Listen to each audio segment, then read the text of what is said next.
Olá, pessoal, boa noite, espero que estejam todos bem. Eu sou a Larissa, responsável por eventos do Reactor São Paulo. Antes de começar, peço a todos que leiam com atenção nosso código de conduta.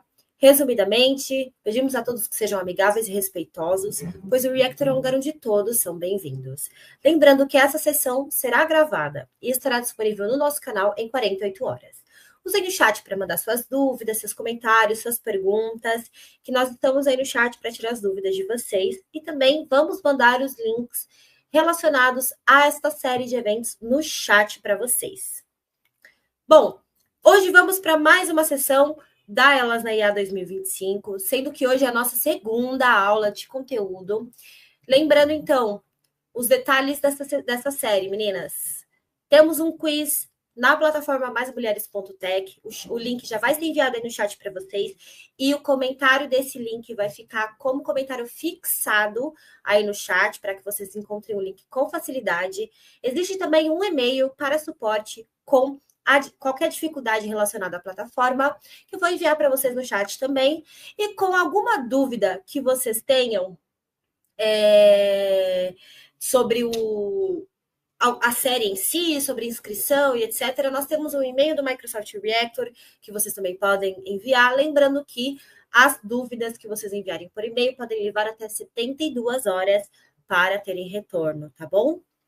Dito isso, vamos partir então para a nossa aula 2 do Elas na IA, na sua 8ª edição, hoje com introdução ao aprendizado de máquina e inteligência artificial com a Natália Xavier. Olá, meninas, boa noite. Espero que todos estejam bem. Eu estou bastante animada aqui com a aula de hoje. A gente vai aprender um pouco mais sobre inteligência artificial e principalmente machine learning. Tá tudo certinho, Lari? Me ouve? Te ouvimos bem. Pode seguir, Nath. Boa, as meninas estão animadas aí no chat, que eu estou super animada. Então, vamos começar. Bom, meu nome é Natália Pitanga Xavier. Eu tenho 28 anos, eu sou do Espírito Santo. Há mais de um ano eu me mudei aqui para São Paulo. Eu sou formada em Sistemas de Informação pelo Instituto Federal do Espírito Natália, Santo. nós só não estamos vendo sua tela, tá? Ah, não tá? Desculpa. Não. Ainda bem que você me avisou. Deixa eu apresentar.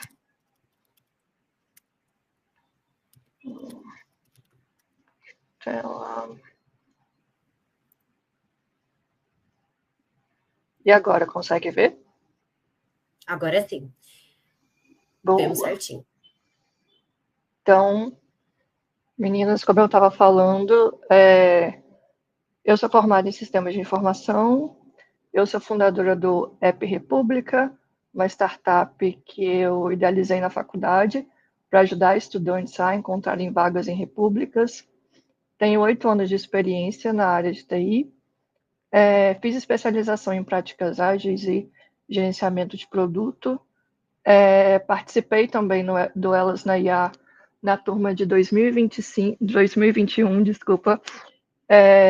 Uma curiosidade também, junto com a Ioná, que vai dar aula aqui também. E atualmente eu estou como Cloud Solution Architect no time de dados AI na Microsoft. E aqui estou super aberta para vocês me conectarem, então quem quiser saber mais um pouquinho, entrar lá em contato comigo, pode me adicionar no LinkedIn. Então, a nossa agenda de hoje eu vou falar um pouquinho sobre a certificação AI 900, vou dar uma introdução ao aprendizado de máquina, vou falar um pouco também de AI, mas no sentido histórico, uma breve introdução, porque vocês vão ter uma aula específica sobre inteligência artificial generativa. E depois, se sobrar um tempinho, a gente tira dúvidas. Então, aqui, passando um pouquinho pela certificação, né? A certificação AI 900, uma curiosidade, né? As certificações da Microsoft de nível básico, elas têm esse número no final, então 900. Então, tem a AZ 900, que é a de cloud, tem a DP 900, que é a de dados, E essas são todas fundamental, né? De nível fundamental. Então, a prova consiste em 45 minutos, tem entre 40 e 60 questões. O exame, que é uma dica muito interessante, o exame ele pode ser feito em diversos idiomas, inclusive em português. Só que tem a questão da tradução de termos técnicos. Então, no dia a dia, a gente está muito acostumado a não traduzir certos termos, certas palavras. E aí, se você faz a prova em português, esses termos são traduzidos e muitas vezes eles ficam bem diferentes do que a gente está acostumado. Então, eu, por exemplo, foi uma dica que meu mentor me deu lá em 2021, quando eu fiz a certificação para fazer a prova em inglês. E aí fica a critério de vocês, mas tem essa questão aí, tá? Os termos técnicos são traduzidos e aí pode confundir a gente na hora da prova. O exame ele é feito online, com a supervisão da tela, e não é permitida consulta. Então, um instrutor certificado lá para aplicar o exame, ele vai estar filmando a sua tela e vai estar com a câmera aberta, né? Para ver se você está fazendo direitinho, não está consultando nenhum material. E aí, os tópicos da certificação, né? A gente tem aprendizagem de máquina, os fundamentos aí, né, que engloba de 15% a 20% da prova. A gente tem a parte de inteligência artificial, que também é de 15% a 20%. A gente tem visão computacional e tem o processamento de linguagem neural, todos eles de 15% a 20%. E aí, agora, a gente tem também a parte de AI generativa, que na minha prova, por exemplo, foi algo que não caiu porque a gente não tinha ainda AI generativa, né? Mas agora, com a AI generativa, é algo que passou a fazer parte do exame, e aí é o que mais representa aí em relação às questões, né? Tá de 20% a 25%. Eu deixei também uns links para vocês. Tem a parte do PEF, do Learning, para vocês estudarem, e a parte que fala também da certificação. Uma dica interessante é que, se eu não me engano, no próprio site do Reactor, tem alguns treinamentos chamados Training Days. Então, que você escolhe o assunto ali que você quer estudar, e aí são divididos em 1 ou 2 dias de treinamento online, que você vê a data que vai ter, o horário, e aí você consegue fazer esses treinamentos com instrutores da Microsoft totalmente gratuito e síncrono ali, né? Então, por vídeo. E aí, na época, se eu não me engano, quando você assiste esses treinamentos, você tinha também 50% de desconto para poder fazer a prova, né? Quando você participava ali do treinamento, assistia, né? Então, eu acredito que ainda seja esse valor, mas vale dar uma conferida, fora que é um jeito também de revisar os tópicos, né? Então, agora a gente indo, de fato, para o aprendizado de máquina. Então, o que é o aprendizado de máquina, né? O aprendizado de máquina é uma ideia fundamental de como utilizar dados de observações passadas, né? Para a gente poder predizer resultados que ainda não conhecemos. Então, a gente quer ensinar a máquina a pensar, a aprender, né? Sem que a gente tenha que ficar falando isso toda hora. Então, é como você, por exemplo, estudar matemática. A gente aprende a fazer as contas e a gente não precisa o tempo todo ficar voltando lá desde o início, né? Já fica algo bem natural para a gente, né? Então, aí alguns exemplos de aprendizado de máquina. Por exemplo, o dono de uma sorveteria que utiliza um aplicativo que combina vendas passadas aí, né, do seu estoque com registro meteorológico para conseguir saber quanto ele vai vender de sorvete em um determinado dia, levando em conta a previsão do tempo. E esse caso, um parênteses aí, né, esse caso de sorvete, ou, por exemplo, roupa de frio, quando a gente vai analisar esse tipo de dado, a gente tem que levar em conta a sazonalidade. que é, por exemplo, no verão são vendidos mais sorvetes, roupas de frio são mais vendidas no inverno, né? Então, esse é um ponto interessante. Quando a gente analisa esses dados, a gente precisa levar em conta a sazonalidade. Outro exemplo, por exemplo, é um médico utilizar de dados clínicos de pacientes anteriores diagnosticados com diabetes para poder prever casos novos de diabetes, né? Então, levando em conta aí peso, nível de glicose, para entender qual paciente está aí mais suscetível a ter ou não diabetes.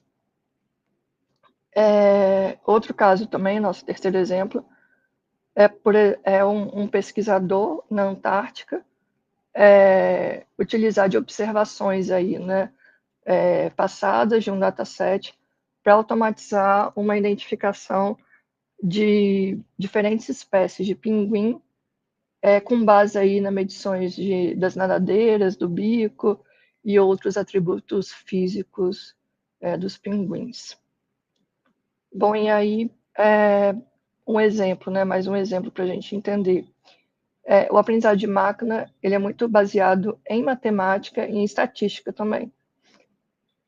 Então, ele pode ser definido aí como uma função que calcula um valor de saída. Esse valor de saída a gente chama de label, que é o resultado ali que a gente quer obter. E os valores de entrada a gente chama de feature.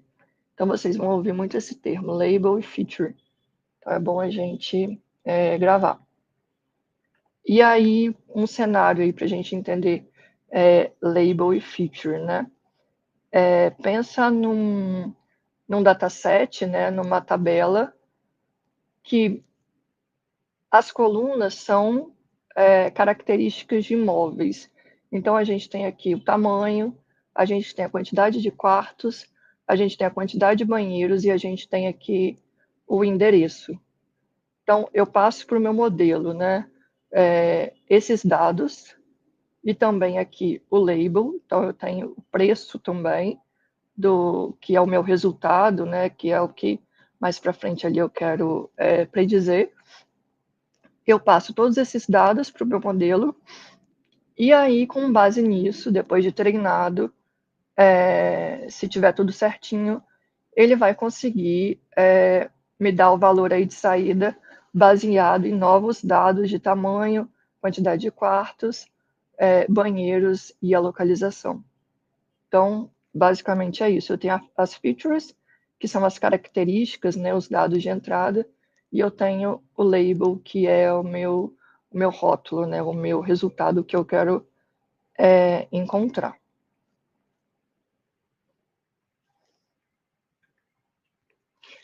E aqui, quando a gente fala de treinamento de modelo, é importante a gente ter em mente que treinamento ele envolve ensinar o algoritmo a reconhecer padrões.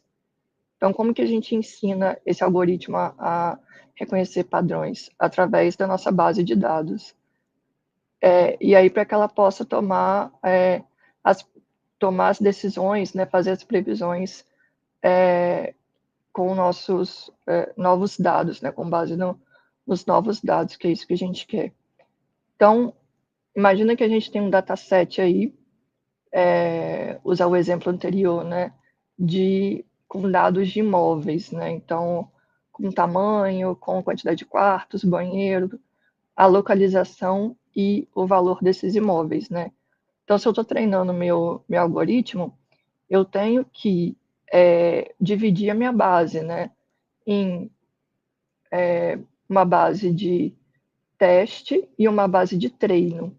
Então, aqui, o que a gente faz quando a gente está desenvolvendo, está treinando um novo modelo?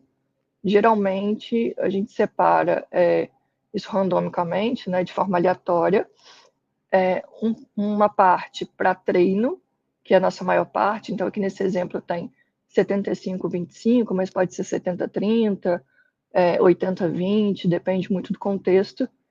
E uma parte menor para o teste, né? Isso para avaliar se o meu modelo está desempenhando aí de forma correta. E aí, depois disso, a gente vai ter a possibilidade de ver se o meu modelo está performando da forma que eu espero, né? Então, por isso é importante a gente também entender o que é overfit e o que é underfit. O overfit, ele ocorre quando o modelo tem um desempenho excelente, mas quando eu tento utilizar ele para teste, o resultado é ruim. Então, imagina que eu treinei o meu modelo acertou tudo, só que quando eu fui testar o meu modelo, fui colocar dados lá e pedir para ele fazer a predição, ele não conseguiu acertar nada, né? Então, o que isso quer dizer para a gente? Quer dizer que ele decorou os meus dados. Então, quando ele vê dados diferentes do que ele conhece, ele já passa a performar com um valor bem baixo aí, né? Então, que é esse caso aqui que a gente está vendo na terceira imagem aí, né? Então, esse pontinho preto são os meus resultados esperados, e aí vocês veem que o modelo acertou tudo de fato, né? Então, ele acertou 100%, né, aí dos dados, o que na vida real não acontece, né? Então, você vê que quando vocês encontrarem algum exemplo desse, pode desconfiar que isso é um overfitting e está errado. E aí a gente tem também o underfitting, né? Que é quando o modelo a gente treina, só que o desempenho dele é muito ruim. Não precisa nem passar pelo teste, né? No treinamento ele já está com um desempenho bem baixo, né? Então vamos colocar aí um desempenho isso depende muito da base de dados, do que você está analisando, mas vamos colocar aí que ele teve um desempenho de 30%, 20%. Então, imagina que eu jogar uma moeda para cima, eu tenho mais chance de acertar, né? Porque é 50%, cara ou coroa, né? Então, se eu treino meu modelo e ele dá 20%, 30% de assertividade, aí eu tenho mais chance de acertar no aleatório do que com o meu modelo, né? Então, ele também pode ser descartado. E aí, o ideal para a gente é o good fit, né? Que é quando ele consegue acertar naquele nível ali que a gente setou para ele, né? Então, eu sei que o meu modelo está performando bem quando ele atinge um score de mais de 70% tem um score de mais de 70% de assertividade. Então, eu sei que ele está aí, tá um good fit, né? Então, que eu já posso utilizá-lo. Aí, passando aqui, a gente tem os tipos de machine learning, né? Existem vários tipos, esses são os principais. E aí o tipo apropriado, ele depende muito do que você está tentando prever. Então, a pergunta que tem que vir na cabeça quando você está escolhendo um algoritmo de machine learning tem que ser o que eu quero predizer, né? O que eu quero prever, qual é a resposta que eu estou esperando na saída. E aí a gente tem aqui, né, embaixo do guarda-chuvinha de machine learning, a gente tem os modelos supervisionados, que aí englobam regressão e classificação, dividido também em classificação binária e classificação multiclasse. E a gente tem também os modelos não supervisionados, que aí a gente está falando dos clusterings. Então, aqui mais para frente a gente vai se aprofundar nesses tipos.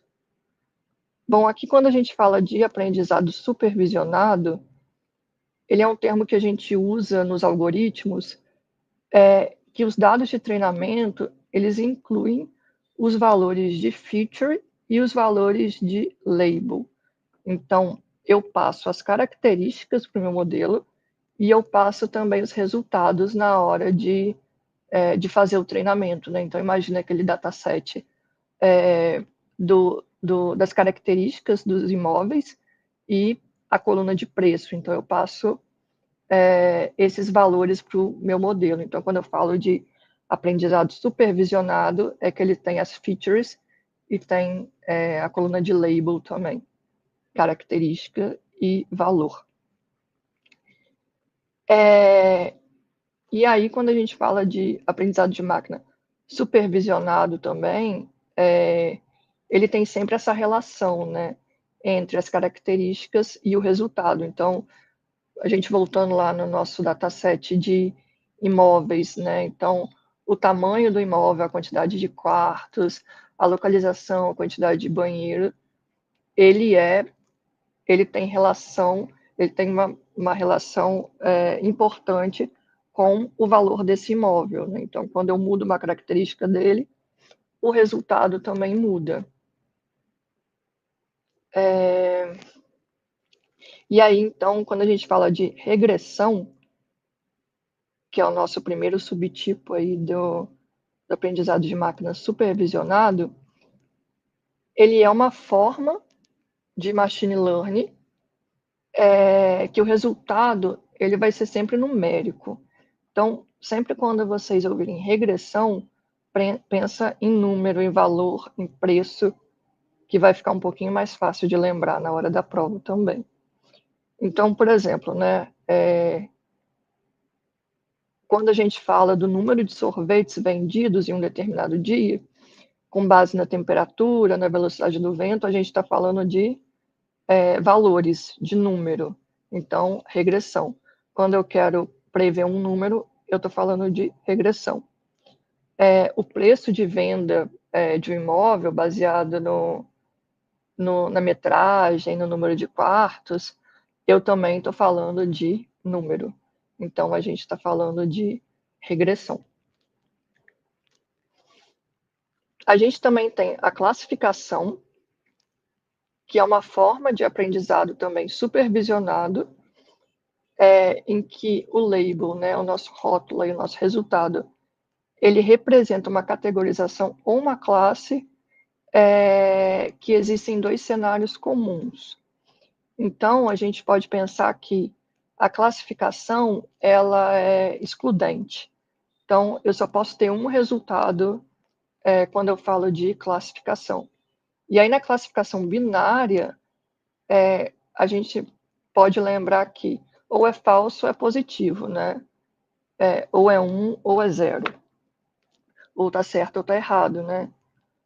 E aqui fala, né? O rótulo determina se o item observado é ou não é uma instância dessa classe específica, né? Então, aqui, a classificação binária, ela prevê se dois resultados, ela prevê dois resultados mutuamente exclusivos, né? Então, aqui, né, para a gente pegar o desenho aqui, né? Ou a classe é gato ou é cachorro. Então, um animal aqui observado, ele não pode ser gato e cachorro. Ou ele é gato ou ele é cachorro. Aqui é a mesma coisa, né? A gente voltando no exemplo do paciente com diabetes, né? Ou ele tem risco de ter diabetes, ou ele não tem risco. Por isso que é binária, ou é 0 ou é 1, não dá para ser verdadeiro e falso, né? Ou é verdadeiro ou é falso. Um cliente de banco, por exemplo, né? Quando a gente pensa, quando é feita a análise lá para ver se a gente tem crédito ou não, né? Eles analisam se a gente ficará ou não, tem o risco, né, de ficar ou não inadimplente. Então, ou você tem esse risco de ficar inadimplente ou não tem. Então, classificação binária, sempre a gente lembrar do 0 e 1.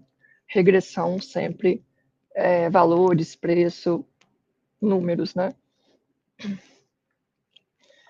E aqui dentro da classificação também, né, ainda em aprendizado supervisionado, a gente tem a classificação que a gente chama de multiclasse. Então, na classificação binária, eu escolhia entre dois resultados possíveis, né? Falso ou verdadeiro, 0, 1, sim, não. E aqui eu escolho dentro de vários resultados possíveis, né? Então, aqui, se a gente olhar para o desenho, né? O meu modelo aqui, né? Eu quero saber que bicho é esse, e aqui ele é um cachorro. Mas esse bicho ele só pode ser um cachorro. Então eu pego aqui, né? Eu tenho cachorro, eu tenho gato, eu tenho peixe. E aí eu quero saber, né? Que bicho é esse? Ele não pode ser cachorro e peixe, né? Então, dentro de várias possibilidades, eu escolho uma, né? E aqui tem também o exemplo do pinguim, né, que a gente viu lá no começo. Então, é uma espécie de pinguim, né? A gente tem pinguins, eu não sou muito conhecedora de pinguins, mas aqui ele colocou Adélia, Gento e Chinstrap, acredito. Então, assim, ele pode ser a primeira, a segunda ou a terceira, ele não pode ser duas espécies de pinguim ao mesmo tempo, né? Ou ele é um ou ele é outro, dentro dessas três possibilidades. Então, quando a gente fala de multiclasse, é que a gente tem mais de duas possibilidades, e aí a gente vai escolher dentre elas. O gênero de filme, por exemplo, né? Ou é um filme de comédia, ou é de terror, ou é de romance. Eu sei que tem comédia romântica, né? Mas aqui a gente abstrai esse detalhe, né? Ele é um ou é outro. E aí a gente pode definir isso com base na equipe, no elenco, no diretor, enfim, diversas que seriam as nossas features, né? E aí agora a gente parte para o aprendizado de máquina não supervisionado, né? Então, quando a gente fala de aprendizado de máquina não supervisionado, o que a gente quer dizer com isso? Que eles não são rotulados.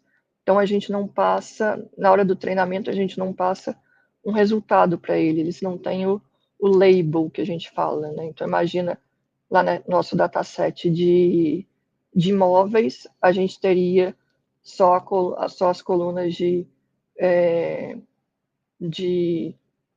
tamanho da casa, quantos quartos, quantos banheiros e o endereço. E aí a gente não teria a coluna de valor. E aí, qual que é a utilidade do aprendizado não supervisionado, né? A gente usa para descobrir as semelhanças, encontrar os padrões ali, e também encontrar as diferenças nas informações. E aí, a gente é bem utilizado, né, o aprendizado de máquina não supervisionado, ele é muito utilizado para análise exploratória. Então, por exemplo, quando você tem um dataset que você não sabe muito bem, né? Imagina um dataset gigante, assim, com 100 mil linhas. E aí você não sabe muito bem o que tem dentro daquele dataset, né? Então, você pode usar, por exemplo, o clustering para conseguir ali estabelecer alguns padrões e encontrar semelhança sem ter que passar linha a linha para poder descobrir do que se trata ali, né? Então, com o aprendizado de máquina não supervisionado, você consegue ter uma ideia. Então, ele é utilizado para análise exploratória de dados, estratégia de vendas cruzadas, segmentação de clientes. Então, um exemplo aí, né? Eu tenho vários clientes que compram na minha loja e eu quero saber qual a característica em comum entre eles, o que eles compram, se tem alguma correlação aí que eu posso conseguir até predizer as próximas compras baseado na relação de clientes, né? E aí o clustering é a forma mais comum do aprendizado de máquina não supervisionado, e aí ele identifica, né, esse algoritmo identifica as semelhanças entre observações com base no agrupamento aí dos clusters. Então, um exemplo é agrupar flores por semelhança com base nos seus tamanhos, o número de flores, de pétalas, cores. A gente pode usar várias características para agrupar e aí encontrar semelhança, né? Identificar também grupos de clientes é muito usado, com base, por exemplo, em estado, com base em gênero, idade, enfim, várias possibilidades aí para poder encontrar semelhança, né? Então, quando eu falo de não supervisionado, eu não sei o que eu sempre penso nisso, né? Quando eu uso cluster, é que eu não sei o resultado que eu quero encontrar. Eu quero que o dataset ali, né, os dados, me falem qual é a correlação que existe entre eles. Então, eu tenho essa base de imóveis, né? Qual a semelhança que existe entre esses dados e aí que eu ainda não estou enxergando, né? Que eu não sei. Então, eu uso o cluster para ter uma ideia. E aqui é uma imagem bem interessante. Eu peguei ali os principais tipos de algoritmo, mas esse aqui é bem interessante para estudar, principalmente para certificação, que é você se perguntar, né? Aqui é uma folhinha de cola, então a gente pergunta o que você quer fazer?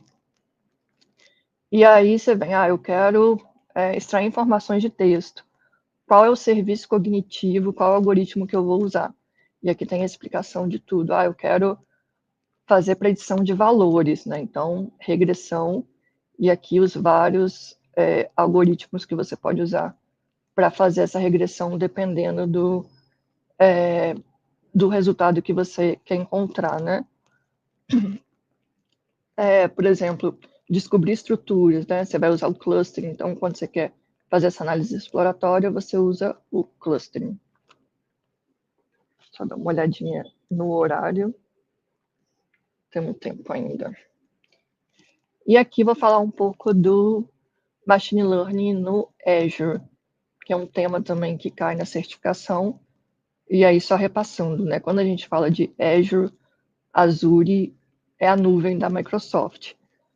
Então, na nuvem, a gente tem todos os serviços, não só serviços de AI, de Machine Learning, mas tudo que está no catálogo da Microsoft, a maioria está no Azure. Então, pensa, a Amazon tem a AWS, a Google tem a GCP e a nuvem da Microsoft é o Azure. E aí está tudo lá dentro do Azure. Então, é um serviço de nuvem para treinamento, implementação e gerenciamento de modelos de Machine Learning, né? Então, Microsoft Azure Machine Learning, é esse serviço que roda na nuvem. E aí, alguns recursos, né, do Azure aqui. A gente tem nele o armazenamento centralizado, ou seja, tudo que você coloca aqui, né, ele está em um lugar só, você consegue encontrar na sua conta, né, na sua subscrição ali, no seu resource group que você criou. A gente consegue, né, a gente tem esse recurso de computação sob demanda, então, se você quiser, né, provisionar um serviço, depois deletar o serviço, você pode, ele é sob demanda. A gente tem também o Machine Learning para automatização, que é o AutoML, e a gente tem também as ferramentas visuais, que você não precisa ficar codando tudo ali, né? Você pode... Tem muita coisa que é o arrasta e solta, né? Então, facilita bastante nosso trabalho, modelos pré-treinados, enfim, tem bastante coisa. E isso cai na certificação, então é bom sempre dar uma estudada. E aí, o provisionamento de recurso, né? O que você necessita para subir um recurso de Machine Learning no Azure é só um workspace no Azure Machine Learning que você consegue com uma assinatura do Azure. Então, se eu não me engano, lá tem um período de teste que você pode pegar para poder fazer esses testes. Você pode também tem alguns trilhas de conhecimento que você consegue, tem laboratórios para fazer, e aí você consegue provisionar o serviço ali. Totalmente gratuito, né? Então é bem legal também dar uma explorada, que tem bastante recurso. Bom, aqui passando para o Machine Learning Studio, né, que é a parte mais visual aí, né? Então, ele é um portal no navegador, você não precisa baixar nada, você entra pelo seu navegador aí de internet, e aí você consegue gerenciar os seus trabalhos e recursos por aqui, você consegue treinar seus modelos e fazer essa análise das métricas. Então, você consegue por aqui importar e explorar dados, criar o recurso de computação, executar códigos de notebook, então você pode tanto executar na sua máquina, mas pode executar aqui também, que já tem essa facilidade visual aqui, né? E aí você pode já utilizar essa ferramenta para automatizar, criar os pipelines, enfim, tem bastante coisa aí que dá para fazer.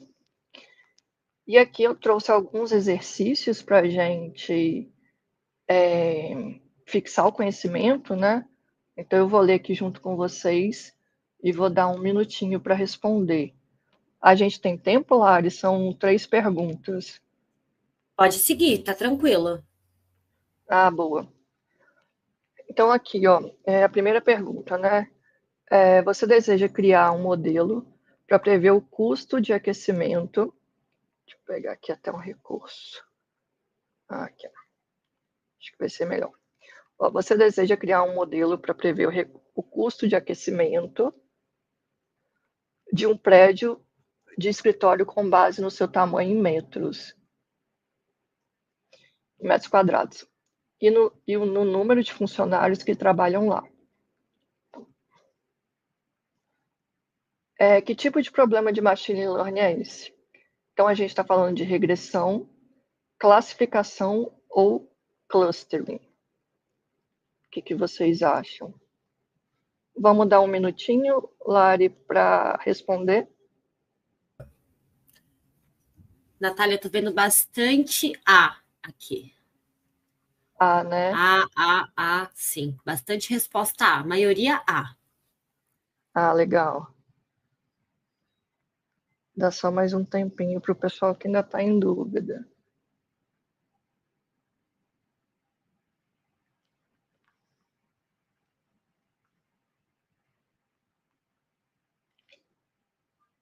Bom, então, vamos lá. Será que o pessoal acertou?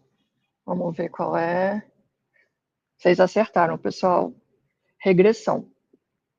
E aí, por que é regressão? Porque ele fala, para a gente entender, né? Ele fala de custo.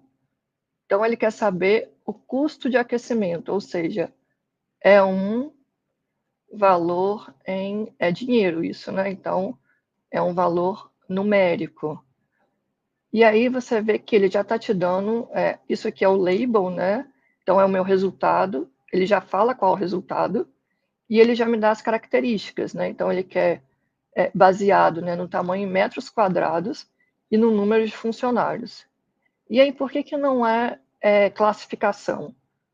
Bom, porque ele não pergunta se é ou não é. Então, ele não fala que ele quer saber se o custo de aquecimento está abaixo ou está acima da média, né, comparado ao ano anterior. Não é isso que ele pergunta, né? E por que não é clustering, né? Porque aqui ele já fala o que ele quer para a gente, ele quer o custo. Ele não está procurando nenhuma correlação que ele não conhece, né? Então, ele já sabe o que ele quer de resultado e ele já deixou claro para a gente que ele está falando de um número. Vamos para a próxima. Aqui, o que é necessário para treinar um modelo de machine learning? O que vocês acham que é necessário? A, um banco de dados relacional. B, um conjunto de dados rotulados. C, um servidor físico dedicado. E D, um sistema operacional Linux. O que vocês acham aí que a gente precisa para treinar um modelo? O pessoal está respondendo aqui, Natália. Tá uma mistura de A, B e C. Eita, então essa a gente tem que bastante B. Com mais calma. Algumas pessoas estão mandando para a gente que é uma pergunta de múltiplas respostas, e essas respostas têm sido A e B. Mas o B tá ganhando aqui. Tem mais B do que o restante. Diego, me ajuda aí se você achar que eu estou falando errado também. Não, boa, mas vamos eu tô vendo passar bastante aqui. B. Boa, Mas vamos o passar pessoal aqui. tá meio misturado aí, tá? Entre A, B e C. Tá com dúvida. Não, isso é bom que a gente tem tem tempo aí para explicar. E aqui dá para errar, na prova não, hein, pessoal? Então, a nossa resposta é B. E aí, por que não é A? O que a gente precisa é de um conjunto de dados rotulado. Então, esse conjunto de dados pode ser dados em Excel, pode ser... Não importa o formato dele, né? A gente precisa desses dados. Ah, mas por que não é um banco de dados relacional?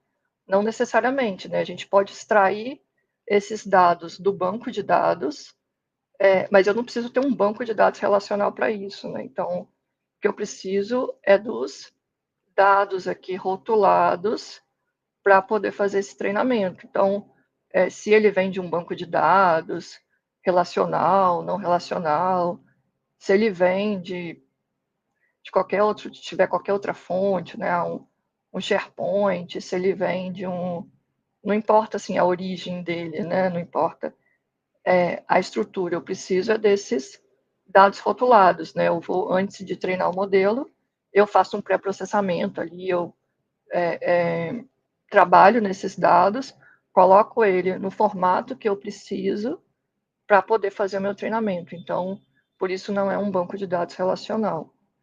Um servidor físico dedicado. Eu não preciso necessariamente de um servidor físico dedicado, né? Eu posso fazer isso na minha máquina, eu posso fazer isso na nuvem, eu posso fazer em qualquer lugar, eu posso treinar um modelo, né? Não necessariamente precisa ser um servidor físico dedicado. Então, na sua máquina mesmo, você pode abrir o VS Code, abrir o Python aí, trabalhar, ou então usar uma IDE também online, enfim.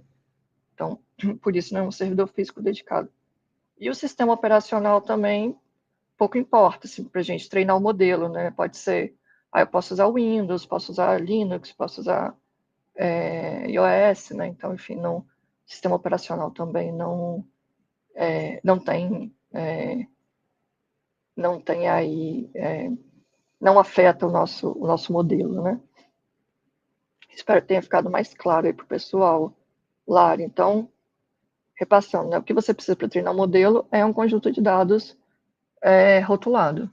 Quando a gente fala de rótulo, a gente está falando do que tem aí o resultado dele, né? Então, se eu pego o meu conjunto lá de característica, né, de imóveis, a base de dados, eu vou ter lá o meu tamanho do imóvel, eu vou ter quantidade de quartos, banheiro, a localização, e vou ter também o preço, porque eu estou treinando esses dados, né? Eu estou ensinando ele a correlação que existe nessas colunas.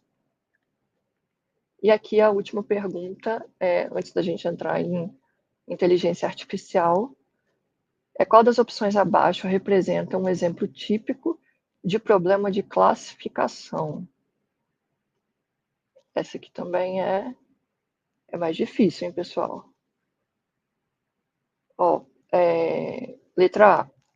Prever o valor de uma ação na bolsa. Será que isso é classificação? Estimar a temperatura de uma cidade. Determinar se um e-mail é spam ou não. E letra D, calcular o tempo de entrega de um pedido. Vamos dar aí um minutinho também para o A C está subindo aqui, ó, sem parar. Letra C, letra C, letra C. Será que o pessoal acertou?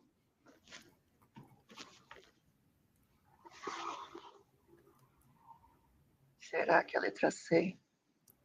Até agora, nenhuma outra alternativa. Só a letra C que está subindo aqui, Natália.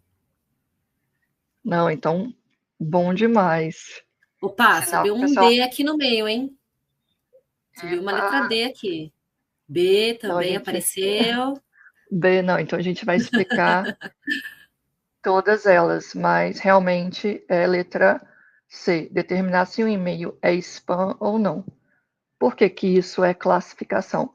Lembra que eu falei lá em classificação binária que quando vocês ouvirem classificação binária, lembra, é verdadeiro ou falso, é ou não é.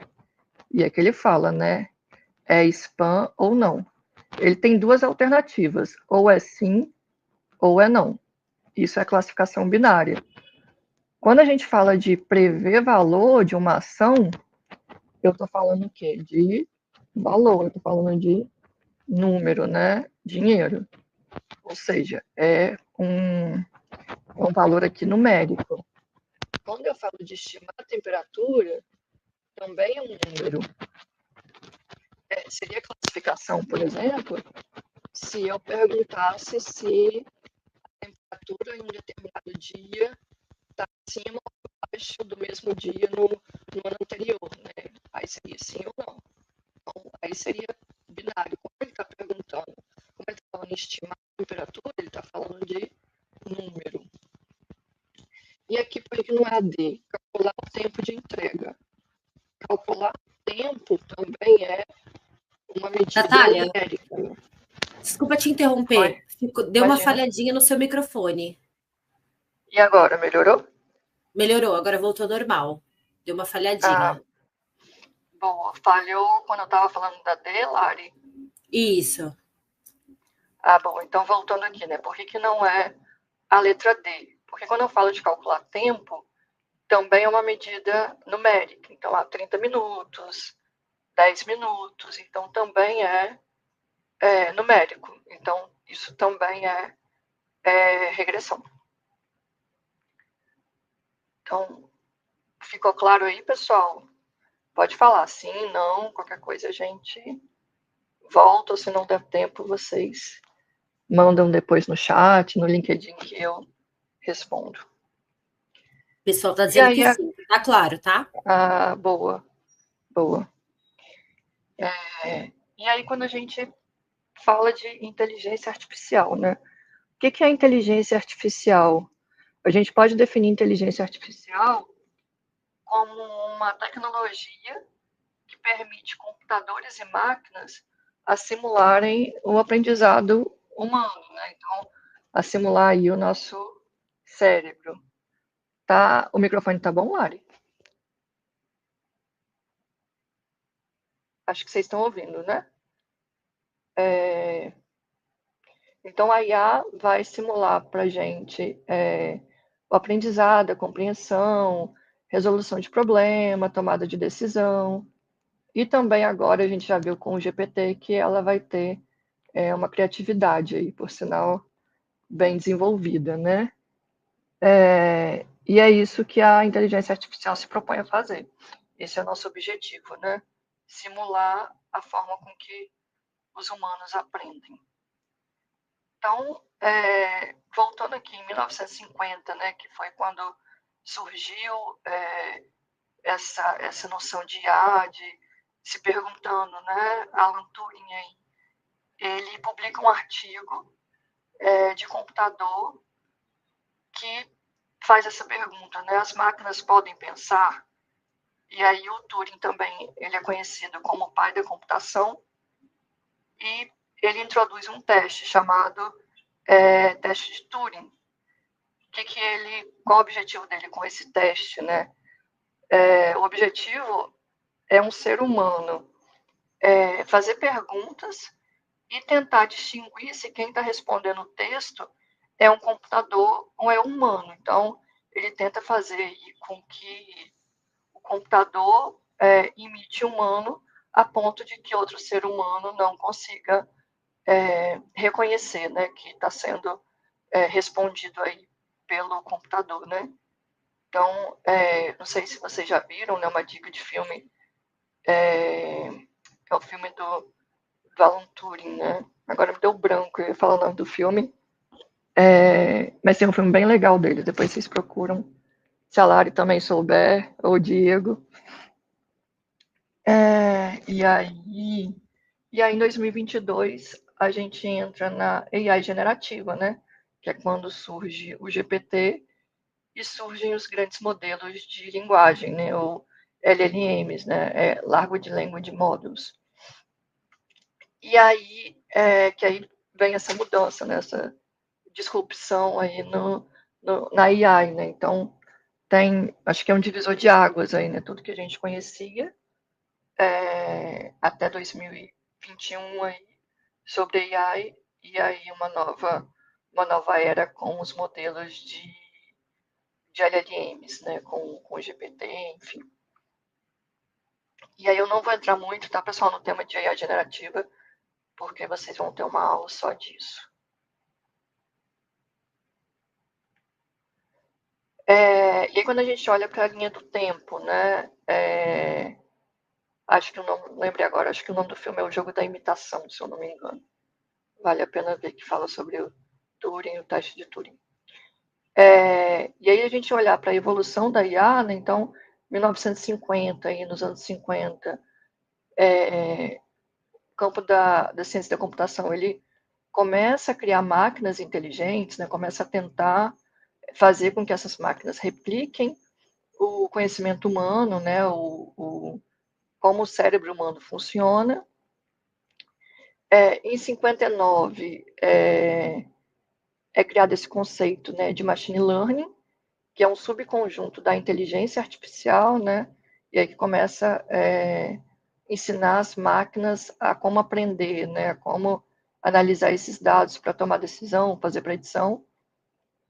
Em 2017 surge o conceito de deep learning, que é quando a gente começa o aprendizado de máquina, né, usar a técnica de aprendizado de máquina com redes neurais para processar os dados. E aí, em 2022, vem o Generative AI, né, os LLMs, né, com grandes aí modelos de uma grande quantidade de dados para treinar modelos, né? E aí a gente surge a ideia de prompt, né? E em 2024 a gente passa também a conhecer o SLM, né, que são Small Language Models, né, que são modelos minúsculos, mas também muito poderosos aí para a gente poder fazer tarefas específicas, né? Então, imagina para um caso médico, né? Eu quero treinar um modelo para reconhecer quando uma mulher tem ou não câncer de mama, né? Ele não precisa saber fatos, ele não precisa saber geografia, ele não precisa ter um vasto conhecimento de outros campos além da medicina, né? Então, é um modelo que é orientado àquele campo específico, né? Então, vai ser um modelo super treinado em medicina, por exemplo. E aí a gente tem o conceito também de AI fraca e AI forte, né? Então, quando a gente fala de AI fraca, né, também conhecida como AI restrita, são sistemas projetados para executar tarefas específicas ou alguns conjuntos de tarefas, né? Então, quando vocês ouvirem falar de AI fraca, lembra muito dos assistentes de voz, né? Então, a Alexa da Amazon, a Siri também, ou então os chatbots de WhatsApp, né? Eles estão ali para executarem tarefas específicas. Então, não adianta você tentar ensinar um chatbot, porque se ele foi programado para uma tarefa específica, ele só vai conseguir responder sobre aquilo, né? Muito diferente, por exemplo, do GPT, né? Que se você ensinar para ele, se você treinar o modelo dele ali, ele vai conseguir responder. E aí a gente tem também a AI forte, né? Que elas são conhecidas como inteligência geral artificial. E aí elas possuem a capacidade de entender, aprender e aplicar conhecimento em uma ampla gama de tarefas aí, e aí pode chegar a nível igual ou superior ao da inteligência humana, né? Por enquanto a gente não tem isso ainda, é uma teoria, né? A IA ainda não conseguiu superar a inteligência humana, mas vamos esperar as cenas dos próximos capítulos com computação quântica, enfim, e tudo que está por vir por aí. E aí, por último, aqui, a gente tem os casos de uso com AI, né? Então, onde que a gente aplica AI, né? E é muito interessante, né? Eu trabalho com isso no dia a dia, e a AI ela não vem para substituir o ser humano, ela vem para facilitar e automatizar tarefas repetitivas, né? Então, eu acho que o grande A grande questão é a gente saber usar isso ao nosso favor e tirar proveito, porque ela está aí, ela não vai deixar de existir, né? A questão é a gente conseguir aproveitá-la da melhor forma possível. Então, a IA hoje é muito usado em experiência do cliente, serviço e suporte, por exemplo. Então, call center, chatbot para fazer triagem. Então, quando você está lá querendo, por exemplo, tirar uma segunda via da sua conta de energia, você entra lá no WhatsApp. Primeiro você conversa com o bot para fazer uma triagem. E aí, caso muito específico, você é passado para um humano, né? Isso é feito porque o chatbot ele consegue funcionar 24/7, né? Então ele está sempre disponível. E para tarefas que são muito repetitivas, você consegue se resolver ali com uma máquina, né? Com as regras, né? Igual, por exemplo, quando você liga e aí a chamada lá te dá várias opções até você conseguir falar com o atendente humano, né? Detecção de fraude também, a gente usa modelos para isso, a gente usa IA e aprendizado de máquina, né, deep learning, para poder falar de detecção para poder executar algoritmos de detecção de fraude. Então, detecção de fraude, né, a gente analisa padrões de transações e anomalias aí, como gastos locais ou logins em comum, que indiquem transações fraudulentas. Então, vocês já devem ter recebido, por exemplo, quando a gente faz uma compra em algum site que a gente nunca fez, o assistente do banco vai lá e manda, recebi aqui uma compra suspeita, você confirma que você tentou fazer essa compra? Isso é um algoritmo de detecção de fraude. Ele vai analisar lá seu histórico, ó.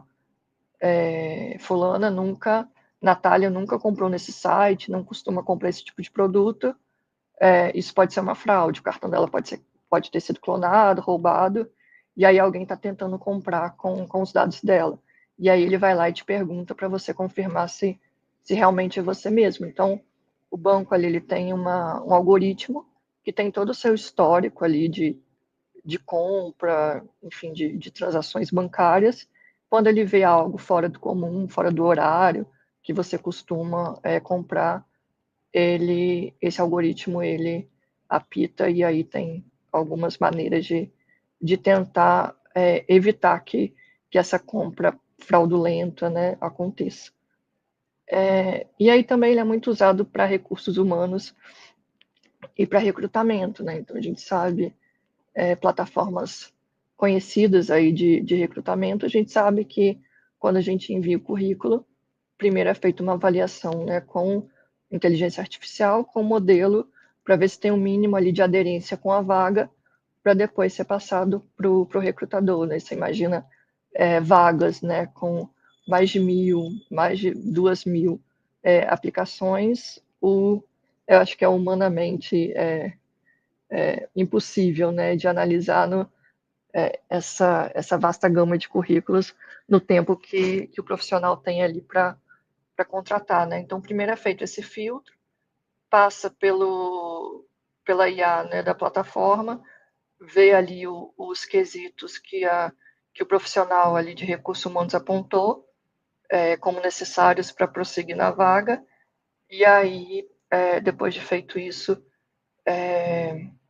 o currículo, aí sim a pessoa segue ou não para a próxima etapa, que é fazer um teste ou falar com o recrutador, né? Então, imagina que, nesses casos, seria como um filtro ali, uma peneira, né? E aí aqui eu coloquei algumas referências da onde eu peguei o conteúdo, né? Onde vocês podem encontrar mais informações sobre o que a gente acabou de ver. E aí a gente já passou até 3 minutinhos. Agora, uma dica que eu dou é estudar essa parte para a prova, né? Estudar essa parte de machine learning, principalmente os tipos de algoritmos, que é bem interessante para quem for fazer a prova. E é isso, obrigada, pessoal. Espero que vocês tenham gostado. Qualquer dúvida, me conecte. Estou super aberta a sugestões para melhorar.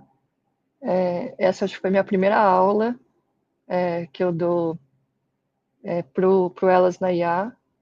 Então, fiquei muito feliz aí de ter vocês aqui junto.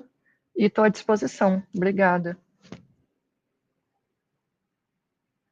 Obrigada, Natália. Olha, eu acho que não ficou nenhuma pergunta sem resposta. Uhum. Diego respondeu todo mundo aqui. Tá Boa. bom? Boa, pessoal. Deixa eu sair aqui. Vou te trazer aqui, então, para a gente finalizar. Muito obrigada, Natália, pela aula de hoje. Imagina, espero que vocês tenham gostado e tenham aprendido um pouquinho sobre Machine Learning e inteligência artificial.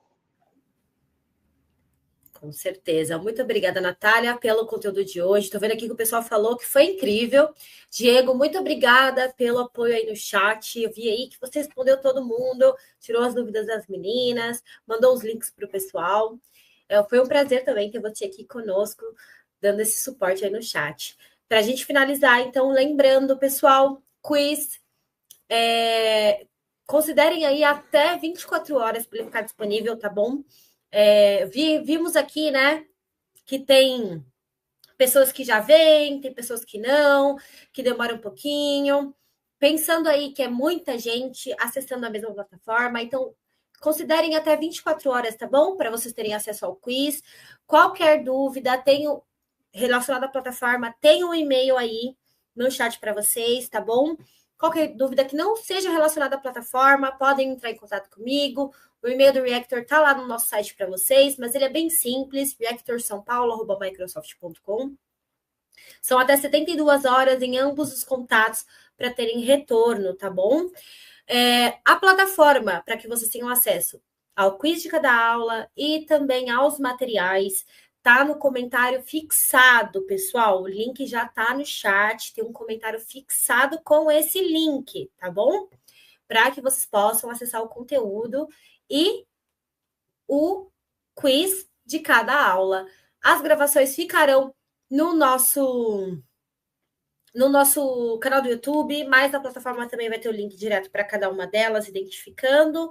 E na nossa plataforma aqui do YouTube, no canal, são 48 horas para o vídeo ficar disponível. Esse não é um tempo do Reactor, é um tempo da própria plataforma, tá bom?